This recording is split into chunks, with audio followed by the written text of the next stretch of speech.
Buenos días, doctor. ¿Qué tal? Muy buenos días. ¿Cómo estamos, maestra? Bien, gracias. Qué gusto verla. Muy buenos días a todos. Buenos días. Bueno, al parecer ya estamos listos, ¿verdad? Ok, Así es. perfecto. Bueno, pues buenos días a todos y a todos los presentes y por supuesto a nuestros ponentes invitados. Les damos la más cordial bienvenida al tercer coloquio de salud mental, la dimensión de la mente, retos para la salud mental en México en su contexto pandémico, violencia, salud, cultura y educación en la sociedad contemporánea. Queremos agradecer a las instituciones organizadoras del evento, al Instituto Politécnico Nacional, el Sindicato Nacional de Trabajadores de la Educación de la Sección 60 y a la Invención de la Mente AC por hacer posible el presente evento. También queremos agradecer a la Universidad de Guanajuato por haber aceptado ser la institución invitada al coloquio y sobre todo al director del Centro de Estudios Científicos y Tecnológicos número 5, Benito Juárez, el ingeniero Joaquín Rafael Buendía Santos, por haber permitido albergar dicho proyecto en las instalaciones que dignamente representa. Mi nombre es Tania Sarabia Rojas y les voy a ser la moderadora de la presente mesa de debate que lleva por nombre Cooperación y Conflicto en la Salud Mental. A continuación, daré pie a leer la semblanza curricular de nuestros ponentes. Voy a iniciar por la maestra Flor Karina Romero Cano. La maestra Flor Karina trabaja en docencia desde hace 20 años, es egresada de licenciatura y cuenta con estudios de maestría en Relaciones Internacionales por la Facultad de Ciencias Políticas y Sociales en la UNAM. Cursó 2 diplomados, Desarrollo de competencias docentes para la educación preescolar y la cultura de paz y la formación socioemocional, un imperante hoy.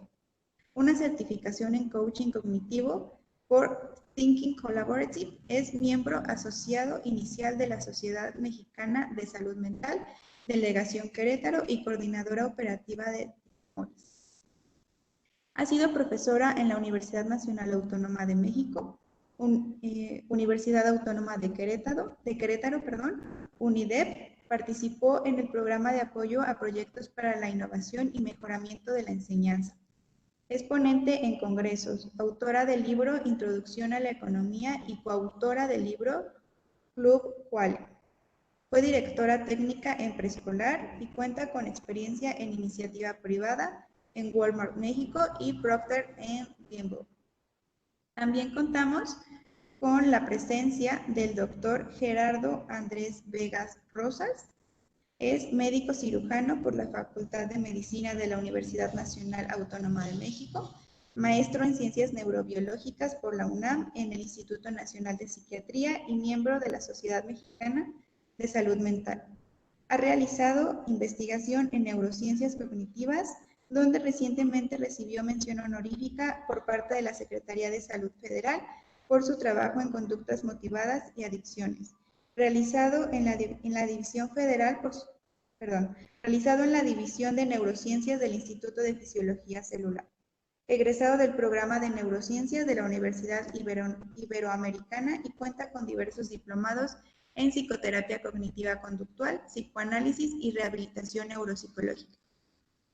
Antes de cederle el micrófono a nuestros ponentes, solamente les comento que dudas, comentarios y demás se realizarán al finalizar en los últimos minutos de la sesión. Y les voy a pedir a los asistentes que sean breves y concisos con estas preguntas. Les recuerdo rápidamente a los asistentes que por favor mantengan sus micrófonos apagados para no interrumpir a nuestros ponentes. Y pues bueno, sin más que decir, les cedo la palabra. Y nada más unos minutitos para presentar las diapositivas.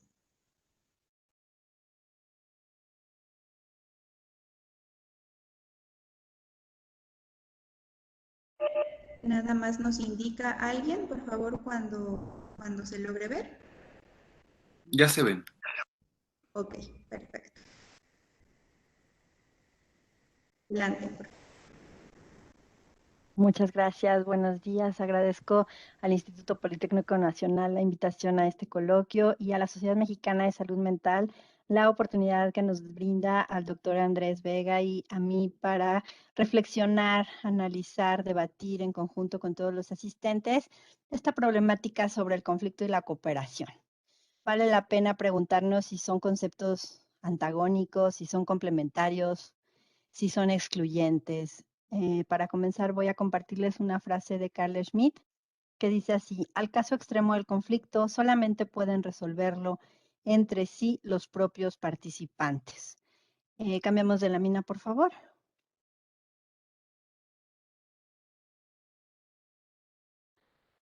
El conflicto y la cooperación, desde mi formación académica, son conceptos esenciales que trabajamos principalmente en la materia de teorías de las relaciones internacionales, pero que no por ello están ajenos a otras áreas del saber y sobre todo del quehacer de los seres humanos, porque a lo largo de nuestra historia nos hemos relacionado en esta diversidad entre conflictuarnos y cooperar. Por un lado la guerra, por otro lado la paz.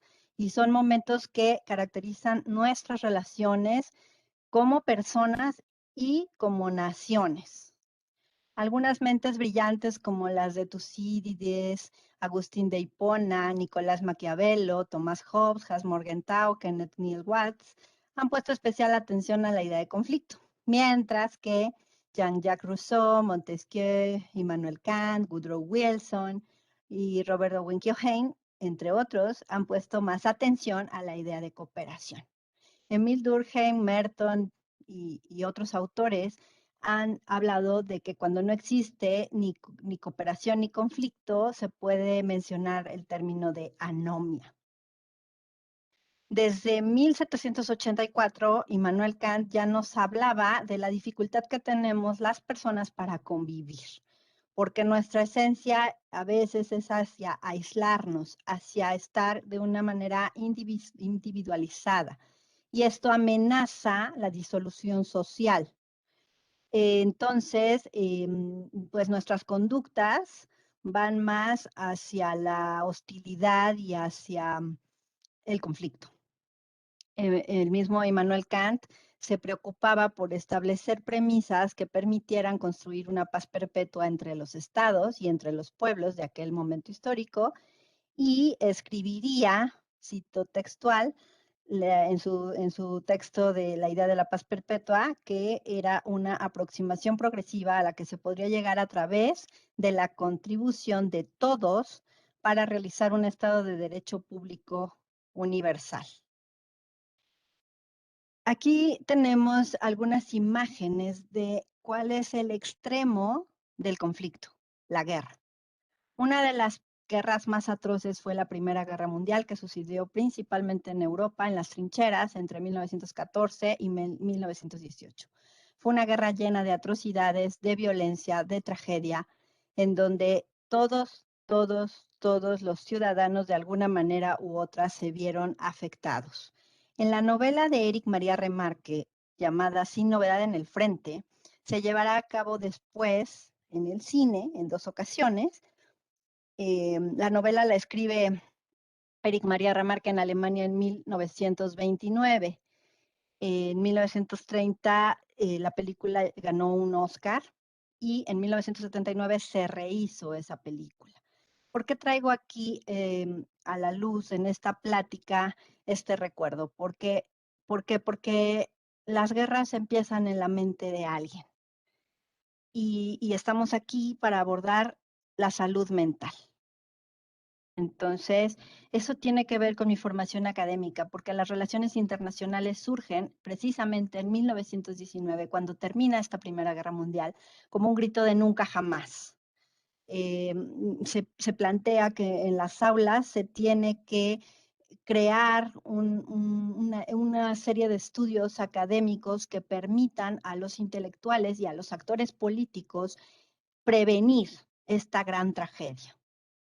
Voy a compartir con ustedes en la siguiente diapositiva un video de esta película de 1979 que fue dirigida por Delbert Mann y Paul Monash, en donde el protagonista, llamado Paul Baumer, que es un adolescente de 16, 17, a lo mucho 18 años, es convocado para ir a pelear a la frontera con Francia, en estas trincheras que veíamos en la primera lámina. Y bueno, voy a dejar correr el video. Vamos a ver un poco una escena que es muy impactante.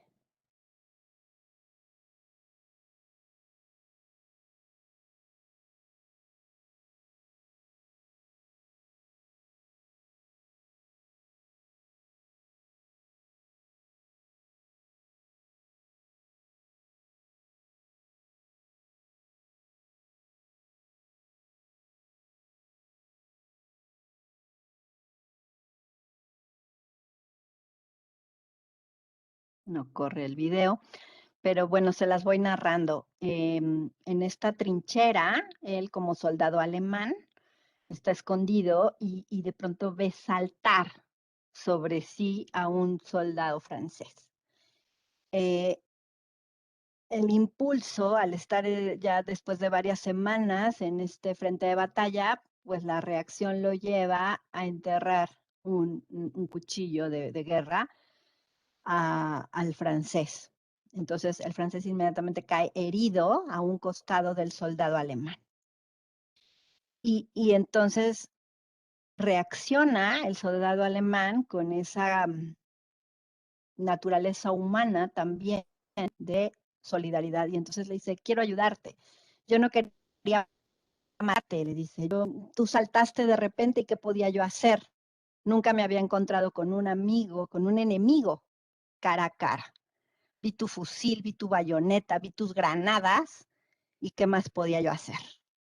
Y después le dice, si no fuera por esta situación, tú y yo podríamos ser hermanos. Y mientras le está diciendo eso, está revisando la herida del soldado francés y está viendo cómo el soldado francés se está desangrando. Y entonces él le insiste en que si no hubiera esa guerra, podrían ser hermanos, pero que sus gobiernos no quieren que se den cuenta, no quieren que lo sepan. Le dice, nosotros los dos tenemos madre y padre, todo igual. Los dos tenemos miedo a la muerte, todo igual. Nuestro dolor es el mismo, todo igual. Perdóname, camarada. Y entonces se encuentra en el saco del uniforme del soldado francés sus documentos. Y dentro de los documentos se da cuenta que tiene una foto de una chica, que tiene cartas y que su identificación dice Gérard Duval, compositor. Entonces, él dice, ya sé, voy a escribirle a tu familia para decir que has muerto aquí, en el frente, en la trinchera. Esta escena, lamento mucho que no haya corrido el video, pero esta película está disponible en YouTube y aproximadamente en el minuto de 1 hora, 2 minutos, empieza a correr esto que yo les narraba y es muy cruda. La actuación es fantástica en las dos películas, nada más que creo que la de 1930 no está en YouTube. Habría que rentarla o conseguirla en algún DVD comprado o leer la novela, donde Eric María Remarque nos narra esta historia, ¿no? Donde la juventud primero motivada por sus profesores, por su gobierno, va imaginando que ir a la guerra es una aventura juvenil, porque son unos niños en realidad. Pero al estar ahí en las trincheras, pues no viven más que el dolor, el miedo, la muerte. Y este soldado que ilusionado defendía al Kaiser, pues se vuelve un asesino de un hermano francés, ¿no? Entonces, esto nos pone a pensar de dónde viene el conflicto. ¿Por qué llegar a ese extremo? Si cambiamos de lámina, por favor. En 1919, al ponerse fin a esta terrible guerra, se dejó de ver la pantalla.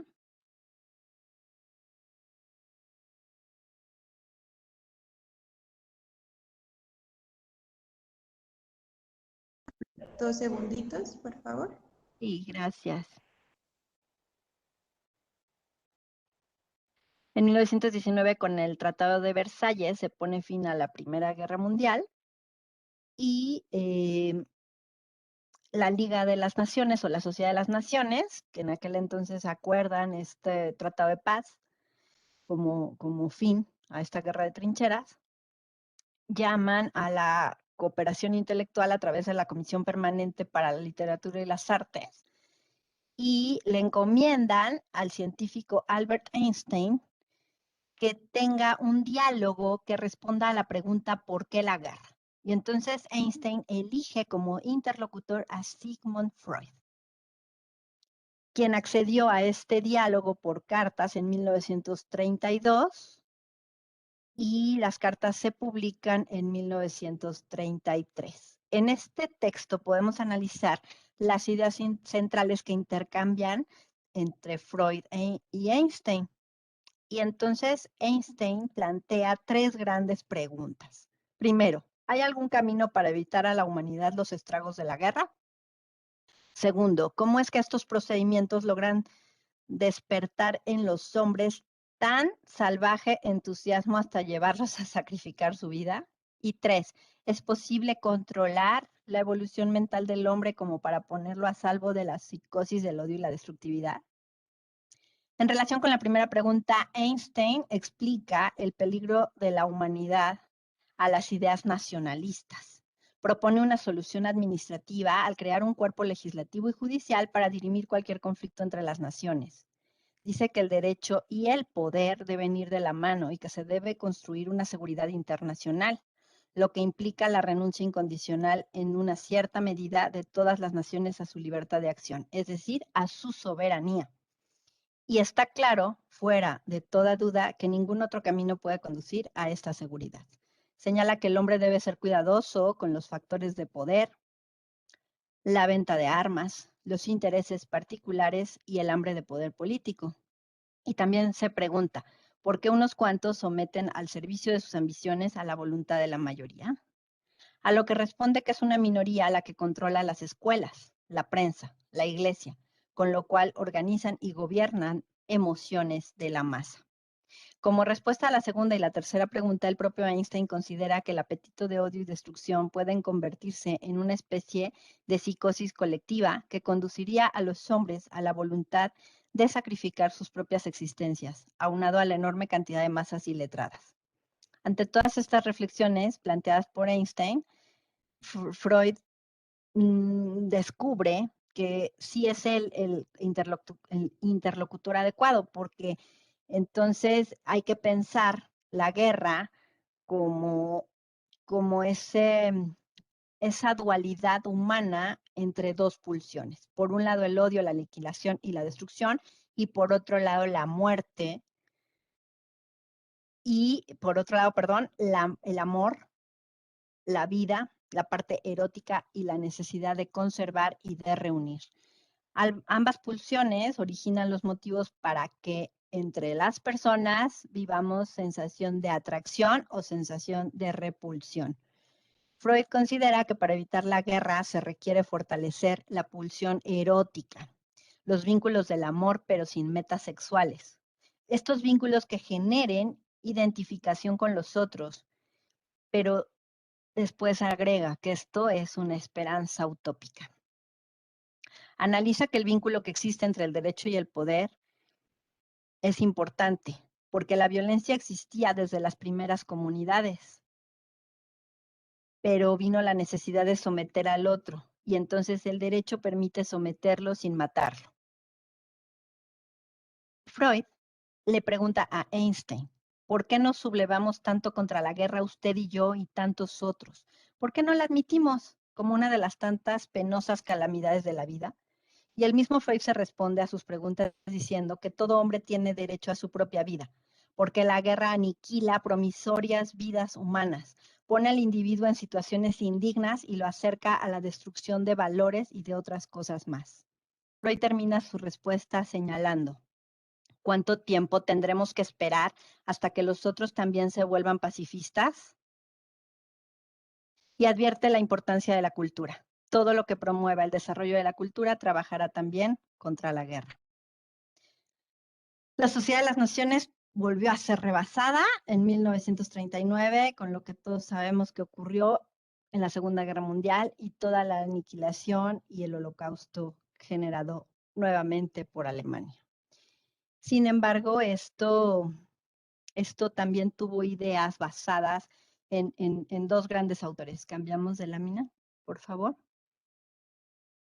El conflicto de 1939 a 1945 estuvo basado en la idea de Carl Schmitt. Carl Schmitt, un politólogo que nos va a hablar del concepto de amigo y enemigo. En esta idea de lo contrario, del bien contra el mal, de lo bello contra lo feo, de la asociación contra la disociación, pero nos va a decir cómo el concepto de lo político se expresa por el Estado. Y es el gobierno quien va a diferenciar a los amigos de los enemigos como un criterio político. A través de este texto de amigo y enemigo y el concepto de lo político, Schmitt va a cuestionar a Kelsen, que Kelsen va a ser retomado posteriormente por los ideólogos de la Organización de las Naciones Unidas, pero es importante recordar que para Schmitt el enemigo es el otro, el antagónico, el que me lleva al rechazo, a tomar la decisión, por tanto, de combatirlo de manera física o combatirlo de manera política o combatirlo de manera social.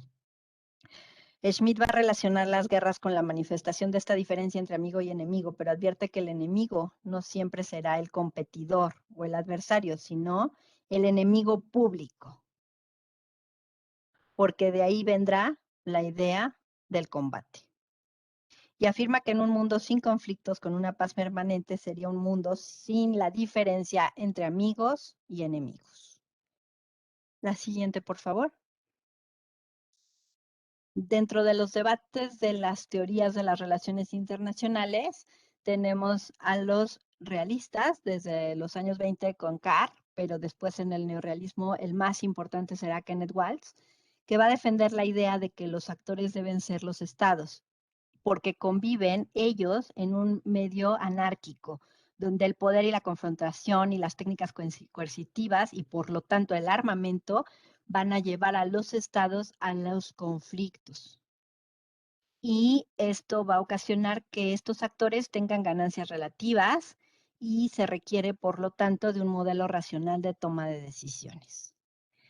Kenneth Waltz, en una entrevista que le hacen, él menciona sus recuerdos de cómo a él le costó trabajo la escuela, cómo en su casa le costaba trabajo platicar con sus padres. Sus padres no tenían acceso a mucha educación y entonces él tuvo que ser un tanto rechazado en el ambiente escolar por sus compañeros, tuvo que acercarse a demasiados profesores para poder ir escalando. Hoy es un gran teórico de las relaciones internacionales, ha escrito muchos libros muy importantes para los internacionalistas y los científicos sociales en general, pero siempre ha puesto atención especial en el conflicto, en la guerra, en la anarquía. Y en lo antagónico tenemos a Keohane, que está en la siguiente lámina. Él va a representar principalmente a los teóricos neoliberales. Los liberales le van a poner más atención, como podemos ver en la siguiente lámina, a la situación de la cooperación.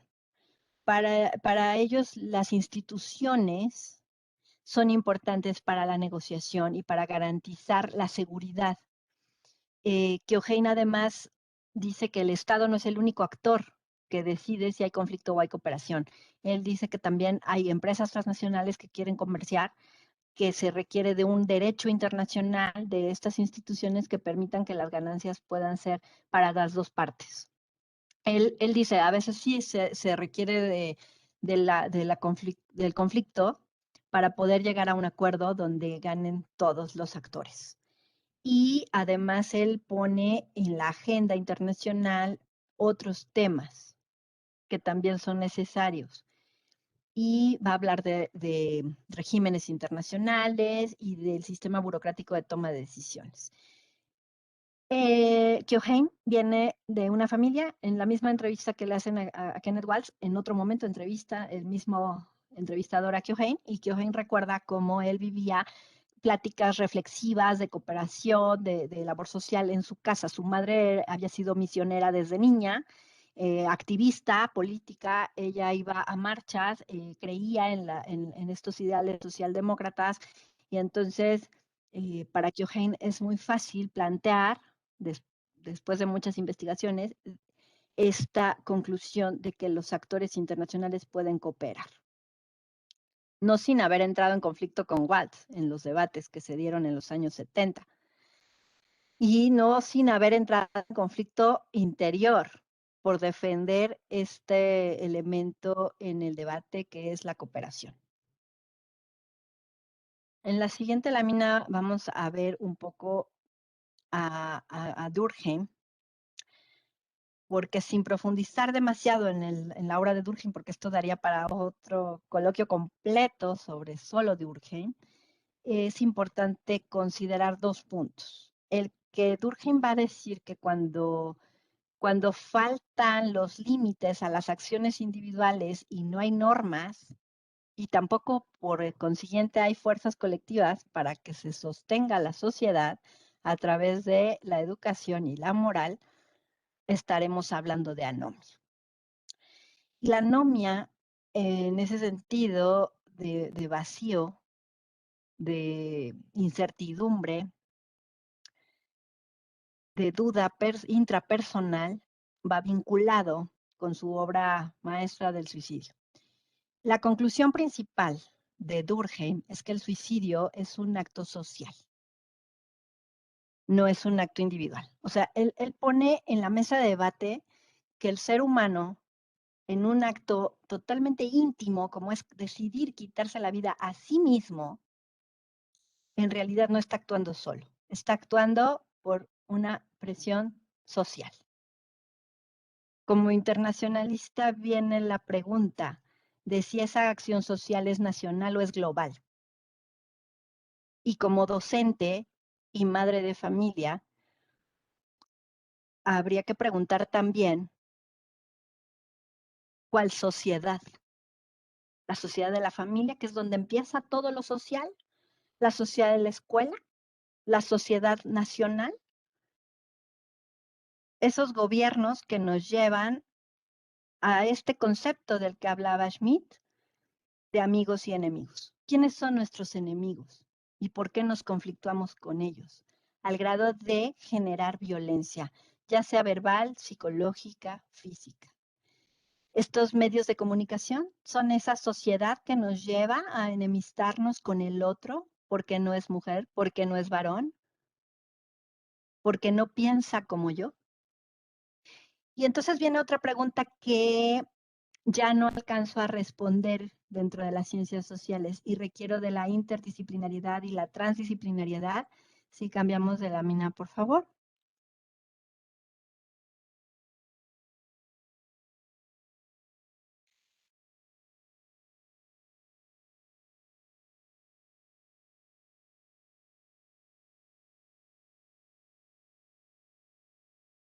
¿Por qué?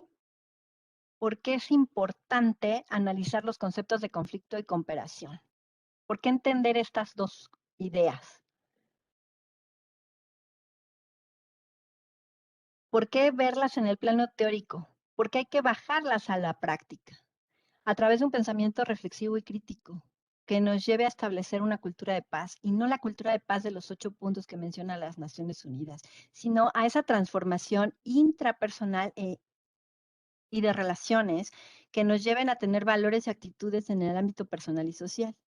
Pero como decía, dentro de la inter y la transdisciplinariedad, vale la pena preguntarle al doctor Andrés en esta mañana si el conflicto y la cooperación son actos individuales o sociales. ¿Durkheim tenía razón o no tenía razón? Y además, ¿estamos hechos para cooperar? ¿Nacimos como seres sociales dignos de la solidaridad humana? o nacimos con esta naturaleza humana al conflicto? ¿Estamos hechos para pelear o estamos hechos para conciliar?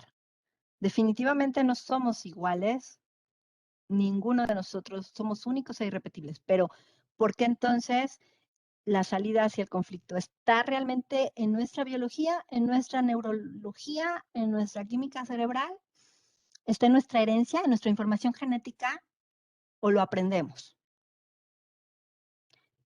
Y bueno, pues para cederle el micrófono al doctor Andrés, nada más me despido con esta frase de Johann Galtung, que ha trabajado mucho sobre la paz, que Galtung nos dice en la siguiente lámina, podemos leerla todos juntos, que donde hay conflicto, donde hay violencia, siempre hay un conflicto no resuelto.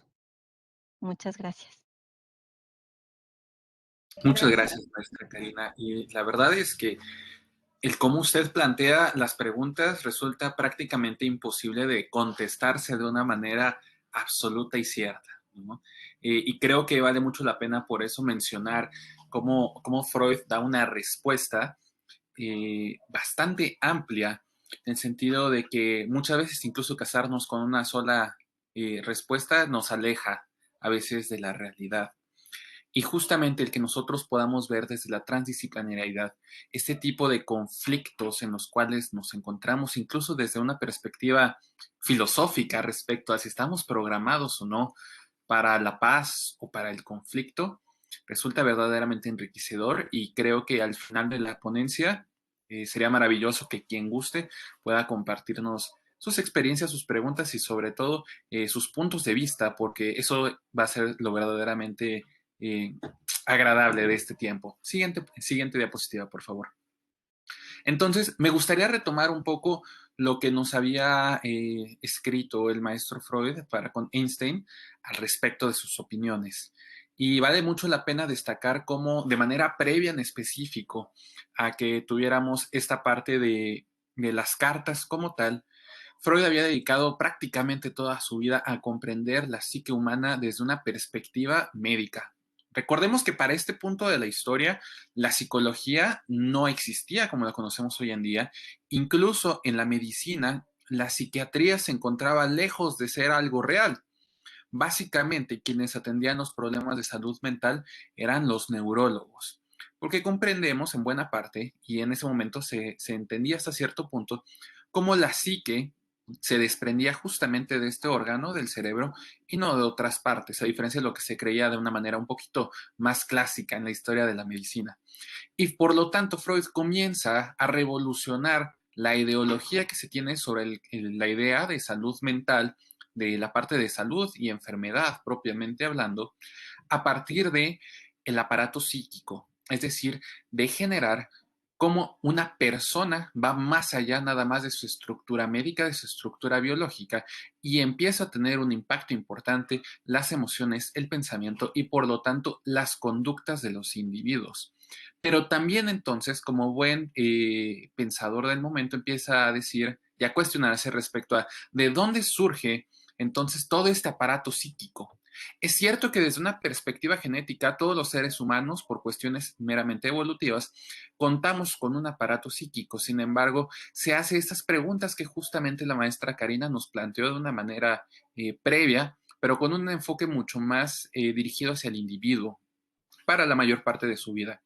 Entonces empieza a ver de dónde nacen los conflictos, no que tiene el ser humano en cuanto a su entorno, a su comunidad, sino consigo mismo, porque a partir del conflicto que se tiene con el propio individuo es que empiezan a surgir los conflictos con los otros individuos. Y entonces plantea una gran cantidad de diferentes teorías. Siguiente diapositiva, por favor. Dentro de ellas destaca de una manera muy interesante cómo retoma la mitología griega y de manera puntual nos habla, por ejemplo, de el mito sobre Edipo Rey y cómo comenzamos a hablar entonces de un conflicto, el conflicto o el complejo de Edipo, que en otras partes él, por ejemplo, lo relaciona como el conflicto edípico y que justamente tiene que ver con el desarrollo de uno mismo con la primer sociedad que llegamos a conocer, la primera sociedad que nos forma, que son nuestros padres, el vínculo más íntimo, que es el seno familiar. Siguiente diapositiva, por favor.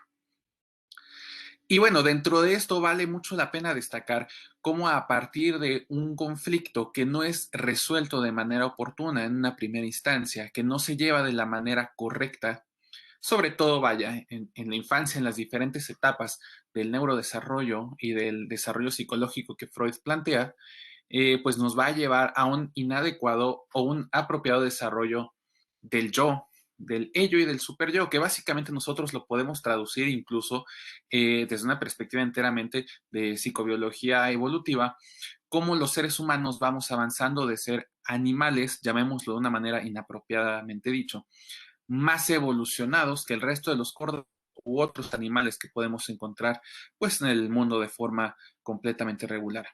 Creo que ya perdimos la presentación, pero no importa, nosotros seguimos. Y entonces ver aquí el conflicto que existe todo el tiempo entre el yo, es decir, entre la persona que se encuentra presente, que está sintiendo y que interactúa con la sociedad, con su ello y con su super yo, es decir, una parte que es enteramente instintiva y una parte que es enteramente moral, desde una perspectiva muy caricaturesca. Ya empezamos entonces a tener un conflicto muy importante en cuanto a cómo nos desarrollamos para con nosotros mismos y para con nosotros. Y esto regresamos entonces a lo primero que tenemos, que es la familia, el desarrollo que tenemos particularmente con nuestros progenitores y el inicio, por lo tanto, de la sexualidad. Ahora, ¿cuál es la gran importancia de esto? Que la familia entonces resulta ser el primer medio ambiente en el cual un individuo se desarrolla y por lo tanto empieza a formar como una impronta, como un sello en la psique, en la mente del individuo, las características psicológicas de la cultura a la cual está perteneciendo. Y aquí estoy citando de una manera muy puntual una de las respuestas que le dio a Einstein respecto a de dónde nace esta parte de la guerra y de la paz. Y él nos habla entonces que la gran finalidad que tenemos los seres humanos para poder obtener una cultura es justamente el fortalecimiento del intelecto. Y este fortalecimiento del intelecto se debe a que de manera previa, digámoslo en un contexto enteramente salvaje, ¿quién tiene la razón? ¿Quién es la persona o la entidad que lleva el orden de lo que se conoce? Y es básicamente aquel que sea más fuerte, aquel que es capaz de hacer que su voluntad, que su pensamiento sea predominante por el de los otros. Y la única manera de hacerlo en el reino animal, lo podemos ver en cualquier documental de National Geographic o de Discovery Channel, es básicamente a través de la fuerza física, a través de la violencia. Y lo que nos hace eso es precisamente poder sobrevivir. Quien tiene mayor fuerza, quien pone el orden en el medio ambiente, es quien puede sobrevivir y quien finalmente puede tener la mejor calidad de vida hasta cierto punto. ¿No es así? Sin embargo, los seres humanos, gracias al desarrollo evolutivo que hemos tenido de nuestros cerebros, particularmente el desarrollo de ciertas áreas como la corteza prefrontal, nos ha permitido no refugiarnos en nuestra propia fuerza individual y física, sino en la fuerza que podemos tener como una sociedad, como un colectivo, y eso lo logramos a través de una cultura. Y Freud nos explica entonces que en la cultura, las características psicológicas de la cultura tienen dos partes que son muy importantes dentro del fortalecimiento del intelecto, que es a través de lo cual nosotros ya no generamos violencia de forma regular a través de golpes, sino que desarrollamos ahora armas, desarrollamos bombas y una gran cantidad de maneras de hacer violencia mucho más elaboradas gracias a esta evolución parcial que estamos teniendo. Aquí tenemos, por ejemplo, la imagen de Edipo Rey.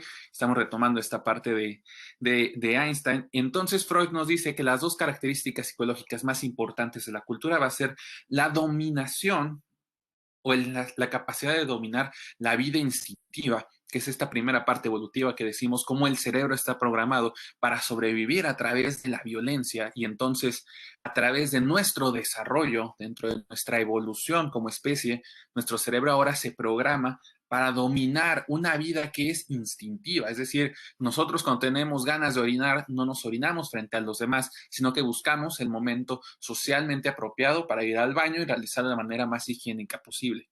El que nosotros seamos capaces de dominar esta parte de una vida instintiva, que es una vida completamente animal, nos hace progresar para dejar de ser enteramente animales y poder pasar a ser humanos.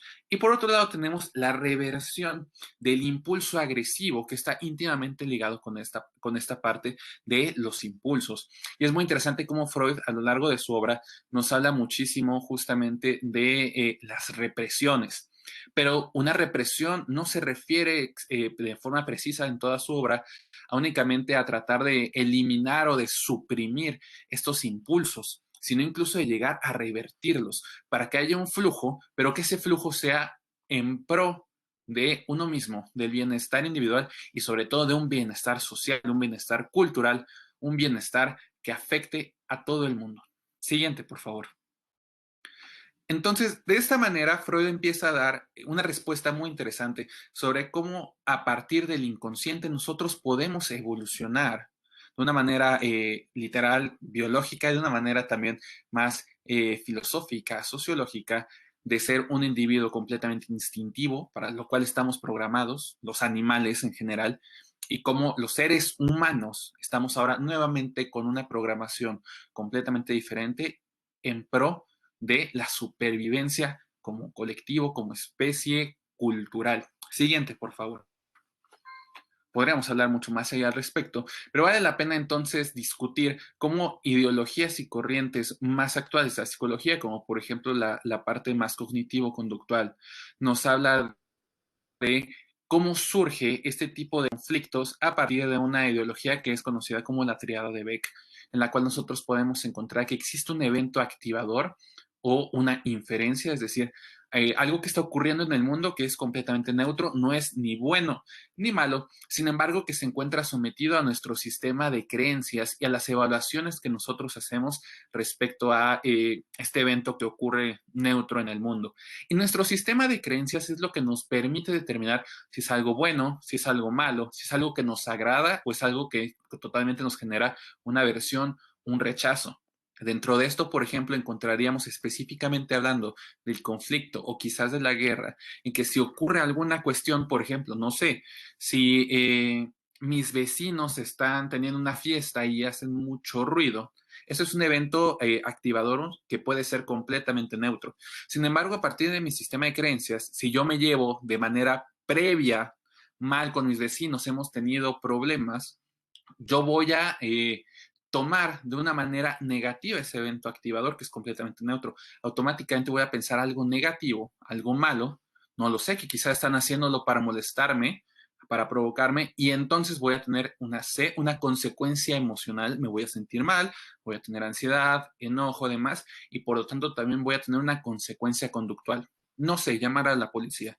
Es un ejemplo, no tengo ningún problema con mis vecinos, pero es nada más para ejemplificar cómo la vida cotidiana encuentra una gran cantidad de sucesos que son completamente objetivos y que a partir de nuestro sistema de creencias somos capaces de evaluarlos y entonces generar una consecuencia que va a ser sobre todo de carácter emocional o conductual que va a llevarnos entonces al conflicto.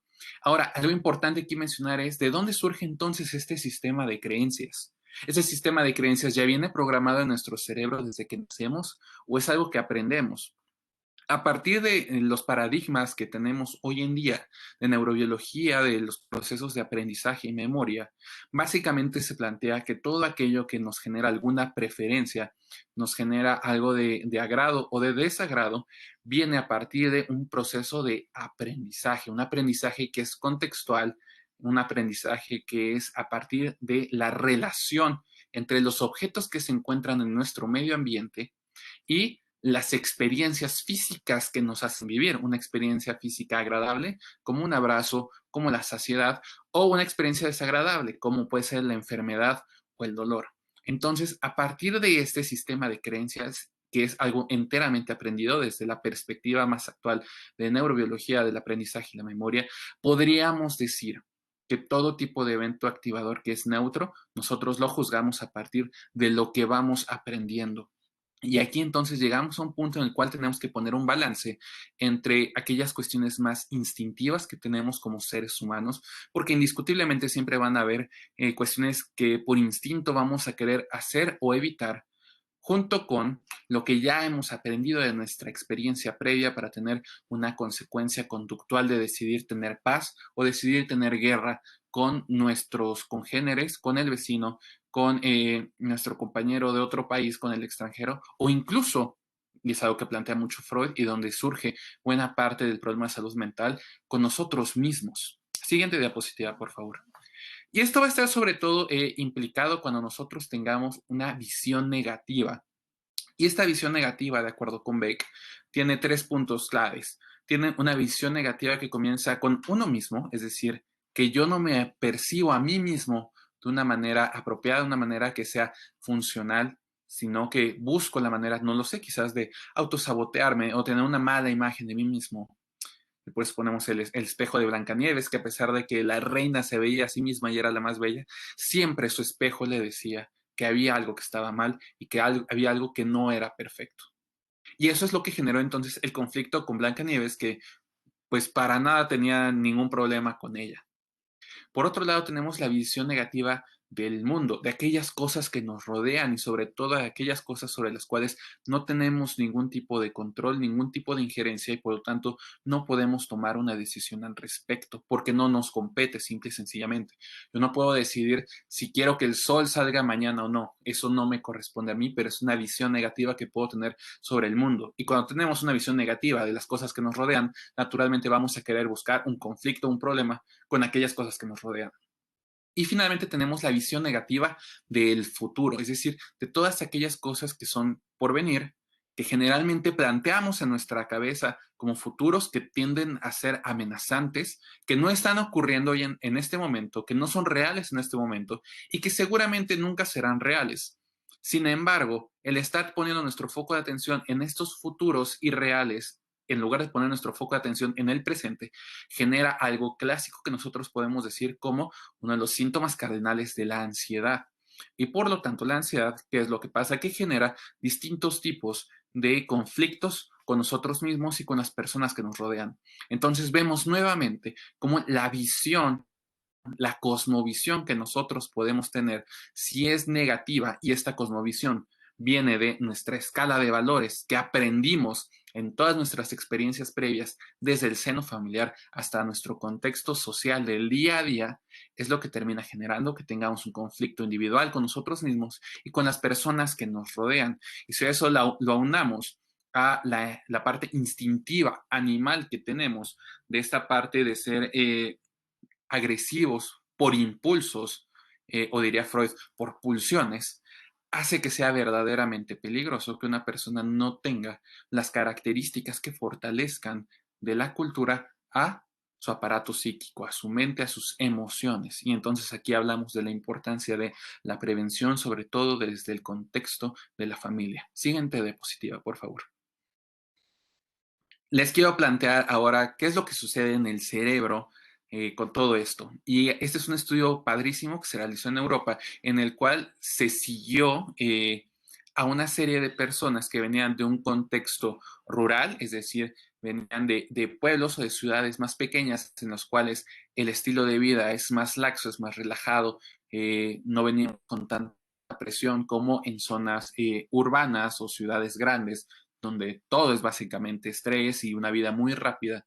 Y lo que encontramos, y algo que clásicamente sucede, es que cuando hay este tipo de transiciones demográficas, cuando encontramos a una persona que pertenece a una minoría étnica, se ve en muchas dificultades, no solamente porque se encuentra en un entorno completamente diferente, sino porque ahora es falto o tiene una pobre red de apoyo de carácter social y todo el medio que lo está desenvolviendo, tanto desde la perspectiva social como literalmente la física, se vuelve aversivo.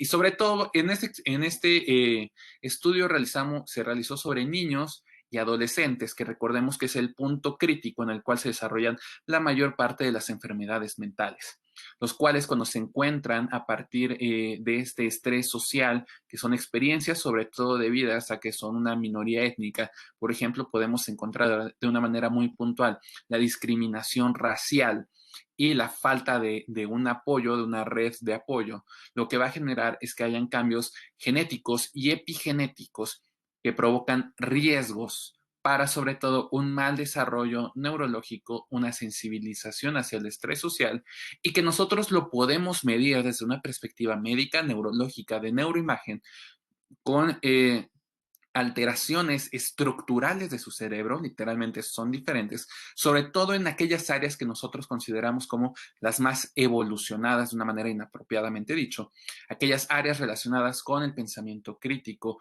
con las cuestiones de convivencia social, con estas áreas de la conciencia. Es más, Freud lo llamaría justo como estas áreas en las cuales se encargan del cerebro de dominar esa vida instintiva.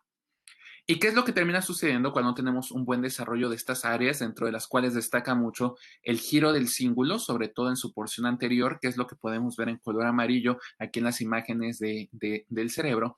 Lo que va a suceder es que cuando estas experiencias de estrés social se perpetúan a lo largo de la vida de las personas, empezará a haber una desinhibición subcortical, sobre todo mediado por la transmisión de dopamina. ¿Esto qué significa?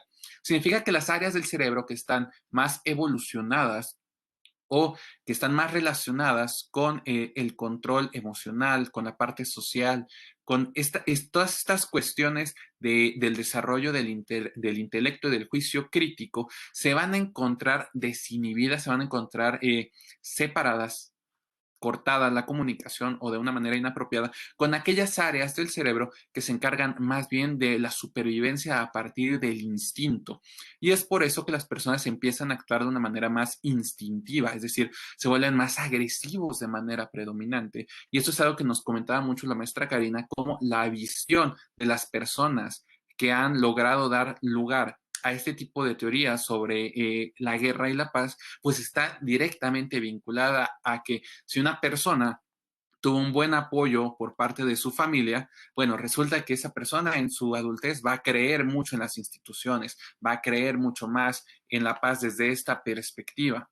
¿Y qué es lo que termina sucediendo a final de cuentas? Que cuando tenemos este tipo de cambios tan importantes, pues por ejemplo nos genera factores de riesgo para desarrollar otro tipo de problemas. Específicamente este estudio lo asenta en, por ejemplo, el desarrollo de cuadros psicóticos en la adultez. Entonces podemos comprobar y documentar cómo el estrés social, el medio ambiente en cual los seres humanos nos relacionamos, puede incluso afectar de forma directa la estructura del cerebro. Podemos hablar mucho más de su conectividad y su metabolismo y actividad de esta perspectiva, pero esto nos ilustra claramente la importancia de cómo el cerebro no solamente está programado desde una perspectiva porque somos animales, sino la capacidad que tiene de reprogramarse a partir de la sociedad que nos está rodeando y por lo tanto de las experiencias previas y lo que vamos aprendiendo en el día a día, comenzando desde la familia. Siguiente diapositiva, por favor. Aquí no sé si se puede ver el video. En este video lo que hacemos, no se puede ver, no importa. Creo que abajo tiene sus comandos. En este video podemos ver un ratoncito en el cual, por medio de una tecnología muy bonita, podemos ser capaces de activar o desactivar ciertas zonas de su cerebro, ciertas poblaciones neuronales. Y a partir de ello, nosotros podemos hacer que este animal le guste estar en un lado de su cajita o le tenga miedo, le tenga aversión, le genere ansiedad. Básicamente con este experimento que yo grabé, les quería mostrar cómo incluso nosotros podemos reprogramar de una manera completamente artificial un cerebro. Podemos hacer incluso en un animalito, lo podemos hacer, no sería ético, claro, pero en teoría se podría hacer con un cerebro humano, pero esto lo hacía básicamente con la finalidad de poderles ilustrar cómo el cerebro se puede reprogramar desde muchas perspectivas y más allá de los impulsos que podamos tener, impulsos quizás animales, como lo menciona Freud, lo importante aquí es la capacidad de reprogramarlo y qué es lo que lo reprograma de forma regular. El contexto y predominantemente el contexto social que rodea al individuo. Siguiente diapositiva, por favor. Y me gustaría ir cerrando con esta parte de que todos los que tuvimos el gusto de leer alguna vez el libro del Principito, recordamos esta parte en la cual se acerca un niño a un adulto y le dice, oye, mira, que te gusta mi dibujo?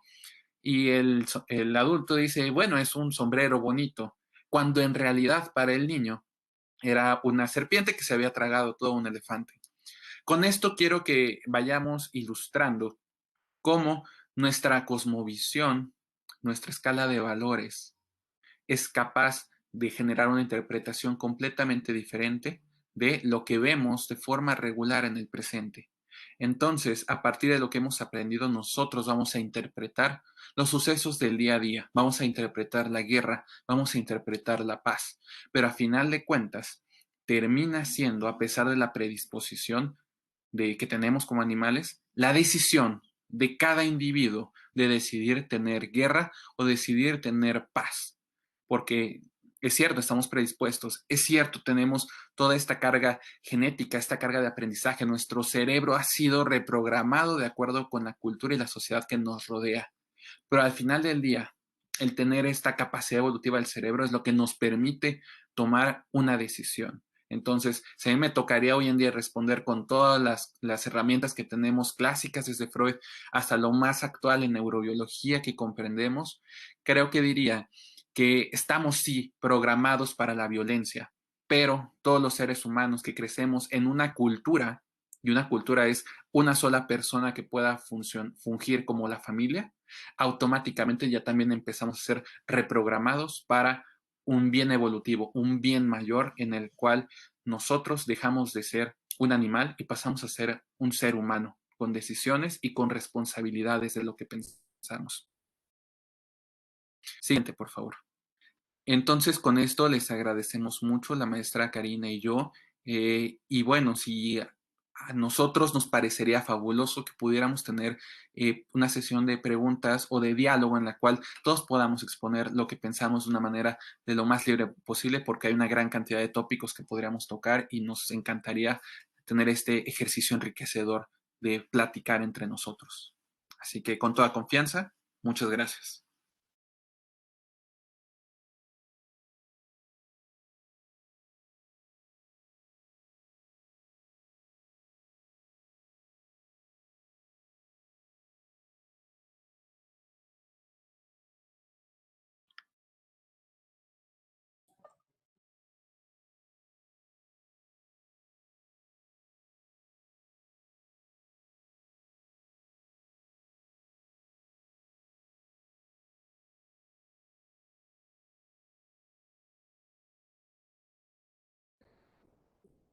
Gracias, maestra Karina, porque esto nos invita justamente a esa reflexión que cada día tenemos la oportunidad de autoanalizarnos, de autorrevisarnos y sobre todo en este tiempo de la pandemia nos ha servido como una interiorización muy profunda cómo actuamos, cómo pensamos, cómo sentimos las emociones para poderlas externar de una manera más asertiva, más concreta, más puntual hacia quienes nos rodean, con mucho respeto y al mismo tiempo con consideraciones de lo que yo soy como persona y de los que los demás que me rodean también lo son y de qué manera puedo estar más estable en mis emociones a través justamente de esta revisión de mi yo interior.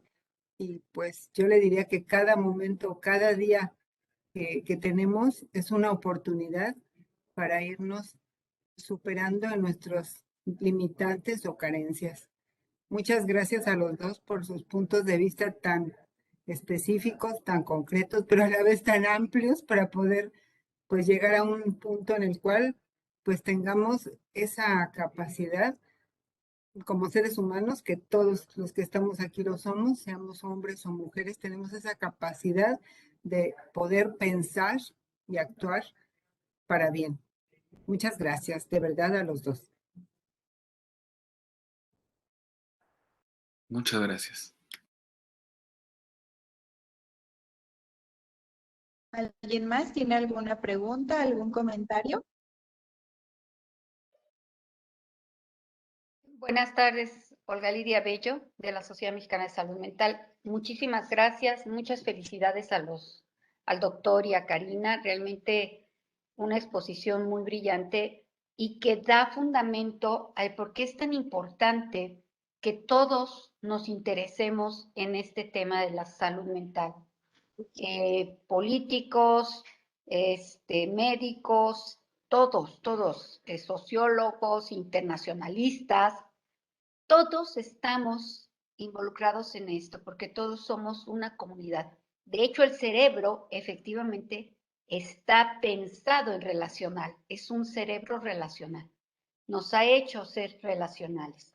Entonces es maravilloso lo que ustedes nos están planteando. El conflicto se va a evitar entre mayor salud mental tengamos entre nosotros, con nosotros. Esto va a ayudar a resolver los conflictos y entonces no vamos a ver el conflicto como un pleito que llevar, sino como una oportunidad de llegar a acuerdos, de aprender a ceder, de aprender a buscar los intereses del otro.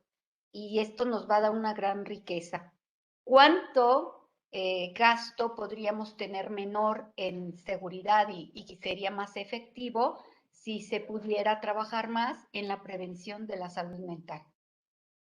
Muchísimas gracias por su participación. ¿Sí? ¿Sí me escuchan? Sí. Bueno, yo aquí nada más que quisiera comentar que esto es como muy ilustrativo con esta película, no sé si la vieron, de Joker, o ¿cómo se llama? Esta de Batman y ¿cómo se llama este señor? El Guasón. Joker. De Joker, ¿sí? Y se me hace muy representativa de todo lo que acaban de decir ahorita. Y bueno, nada más agregar un poquito en que, pues como lo que dices, es nuestro cerebro, sí, pero las emociones son también súper importantes, súper fuertes que es lo mismo a fin de cuentas de lo que acaban de hablar, ¿no? En la familia que se desarrolla más, pues más yo creo que es las emociones, ¿no? Y es bueno, ese comentario, la película esta, si no la han visto, está excelente, se me hace muy representativa de lo que acaban de decir y ya me gustó mucho, es todo. Muchas gracias. Y me gustaría retomar tanto su amable comentario como el de la maestra Olga, en el sentido de que en la película de Joker lo que nos demuestra es una persona que sufrió mucho a lo largo de su infancia, a lo largo de su adultez incluso, y que no contó con el adecuado soporte social. De hecho, vemos cómo acude a servicios de trabajo social, cómo está tomando medicamento psiquiátrico. Sin embargo, no es completamente reincorporado a la sociedad y no se le dan las oportunidades que se necesitan verdaderamente para poder desarrollar su salud física y su salud mental de una manera apropiada. Y eso lo vemos entonces con que termina desarrollándose un psicópata y que termina provocando importantes problemas sociales a partir de la revolución que causa.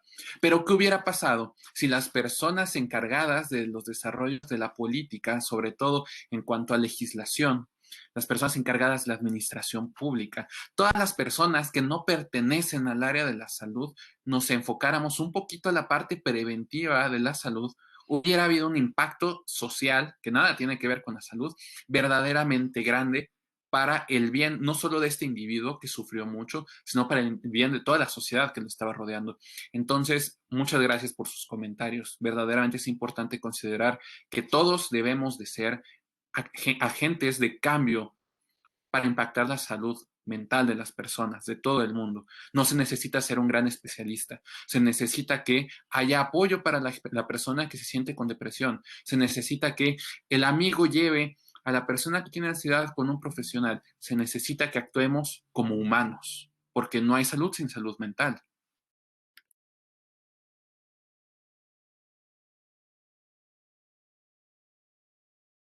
Así lo veo.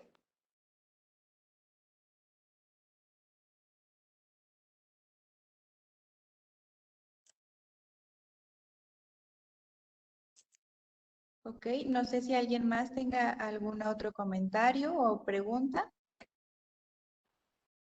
Buenas tardes, yo soy alumno del CECIT 5 y pues primeramente agradecer a las personas que nos acaban de dar el, de dar todos esos puntos de vista que, en general, todos los puntos de vista. Yo nada más quiero agregar que pues, a ver si me pueden ayudar con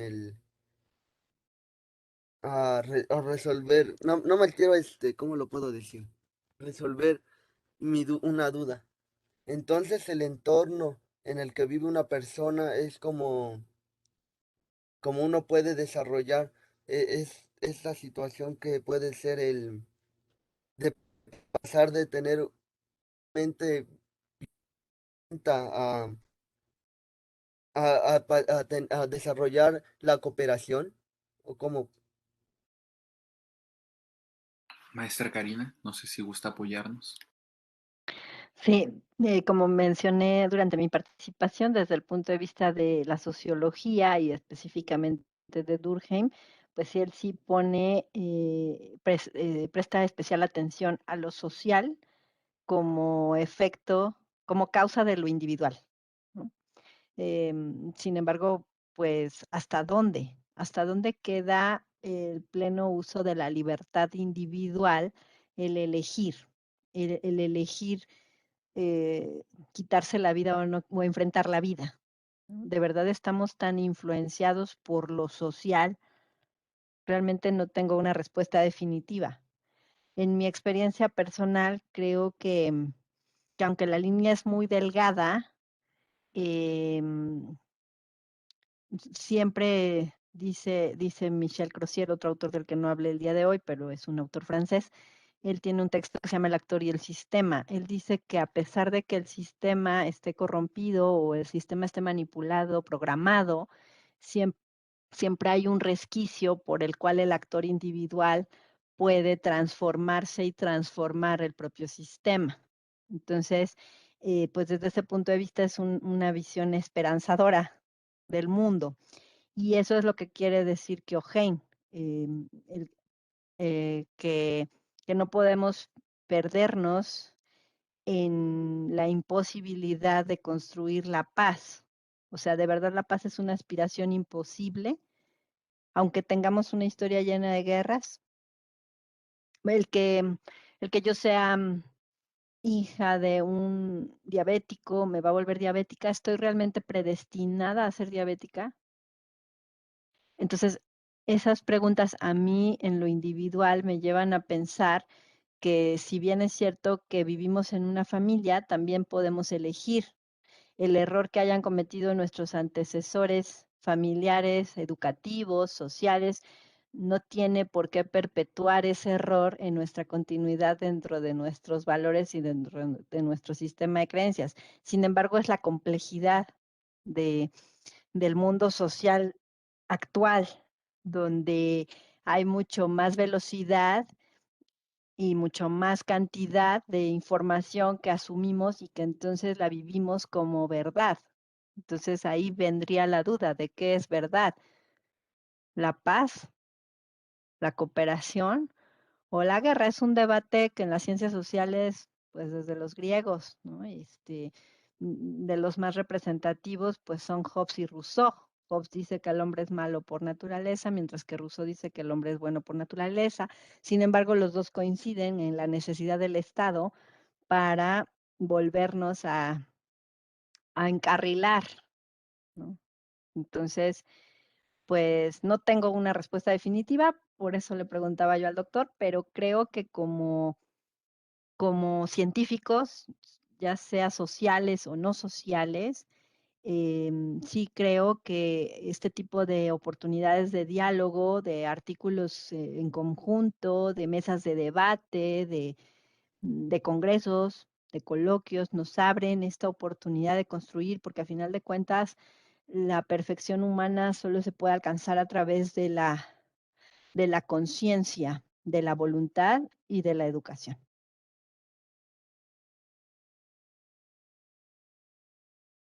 muchas gracias.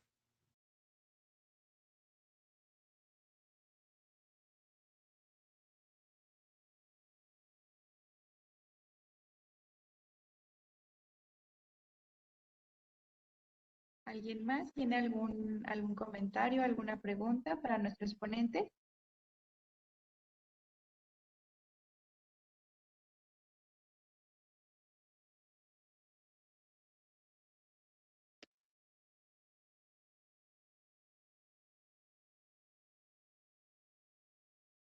Bueno, pues al parecer creo que ya no hay preguntas.